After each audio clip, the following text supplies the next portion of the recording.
Obviously, certain positions work better for spiritual sex than others. It's easier to feel energy, for example, in the missionary position than it would be if you were on top. It would be more difficult.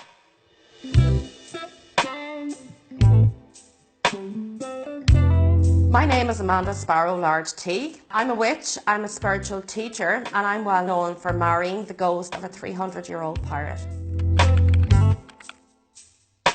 Well, how we first met was I was in my room and I felt this energy around me. It was unfamiliar to me. It was not one of the energies that I was used to working with. So at that point I said, clearly this energy, this entity wants to connect with me, has something that it wants to say. So I decided that I would communicate. First thing he said to me is, "I'm dead, you know," and I was, yes, I do, I get that. So I asked him obviously who he was and what his purpose was. He told me that his name was Jack Teague and that he was a pirate. We had spent quite a lot of time connecting and I got to know him quite well. I discovered myself that I had romantic feelings towards him, and obviously he felt the same way. So it was shortly after Christmas in 2016 when he first put it to me that it was possible for us to have a relationship. This table here is very much contains piratey type stuff like the telescope, the globe, the complete works of Shakespeare. The Tempest is actually his favourite play, and a set of old-fashioned playing cards. Again, that would have been one of his favourite activities, gambling, which he wasn't actually very good at. A couple of different pistols, and then of course rum. I leave out a glass of rum for him because that's what he likes. Obviously it was his favourite drink. So pretty much the things that he would have liked to have around him when he was alive. I suppose my friends, most of them that had had spiritual sex, it would have been very casual and very random. It would have been with different spirits. But that's not the type of person I am. I'm also demisexual, so for me, having that strong connection and that attachment was very important before embarking on any kind of a sexual relationship. So I had talked to Jack about that, and then he was like, well, you know, we can get married.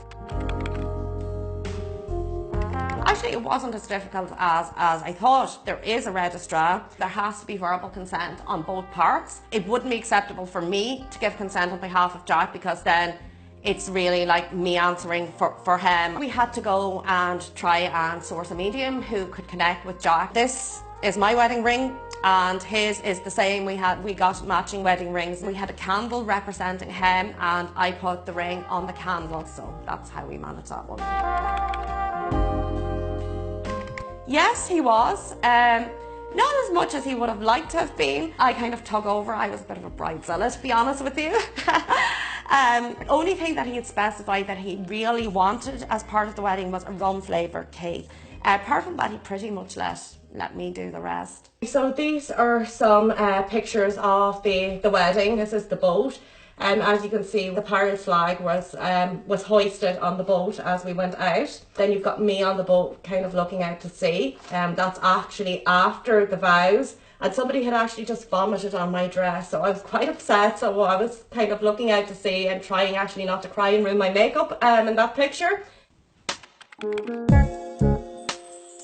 When you're being intimate with a spirit, then that is taking the whole experience of spirit touching you to a step further.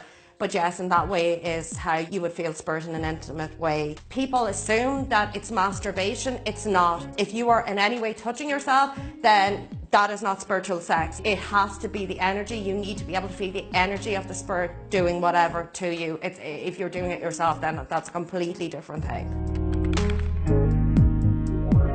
The actual feeling of it is exactly the same. You'll feel the weight the same as you would with a physical man. Obviously, certain positions work better for spiritual sex than others. It's easier to feel energy, for example, in the missionary position than it would be if you were on top. It would be more difficult, although it is possible, but it is just more complicated.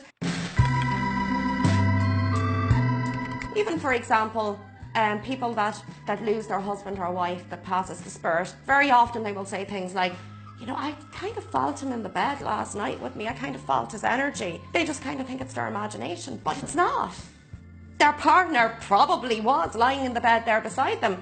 So in a way, you know, it could be comforting to a lot of people as well, because it just doesn't have to be with a spirit who's dead 300 years. It could be with somebody that they knew has passed on, you know, before then.